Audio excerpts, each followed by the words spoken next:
Migraine হলে খুব তীব্র মাথা ব্যথা হয়, অসহ্য মাথা ব্যথা হয়। অনেকে দেখা যাচ্ছে যে দুশ্চিন্তা বা মানসিক কষ্ট বা টেনশন থেকে এক ধরনের মাথা ব্যথা হয়, যেটাকে আমরা টেনশন টাইপ হেডেক বলি, সেটাকে মাইগ্রেন ভাবেন। আসলে মাইগ্রেনে কিন্তু অনেক কম হয়। ১০০ জনে মাত্র ২০ জন ২০ জনের ক্ষেত্রে মাইগ্রেন দেখা যায়। অর্থাৎ ১০০ জন মাথা ব্যথার রোগী থাকলে মাত্র দেখা যাবে তাদের মধ্যে ২০ জনের মাইগ্রেন আছে। অনেকে মাইগ্রেন ভাবে চিকিৎসা পাচ্ছেন কিন্তু আসলে সেটা মাইগ্রেন না। মাইগ্রেন অসহ্য আ ব্যথা হবে। তিনি দেখা যাচ্ছে বমি ভাব থাকতে পারে, বমি হবে।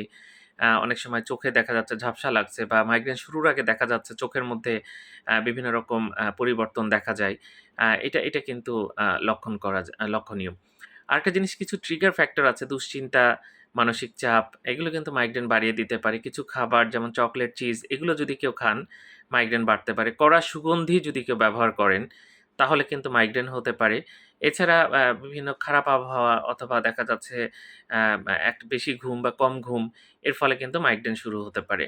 মাইগ্রেনের বর্তমানে খুব ভালো চিকিৎসা আছে। এরকম হলে অবহেলা না করে ভালো চিকিৎসা নিবেন। ধন্যবাদ সবাইকে।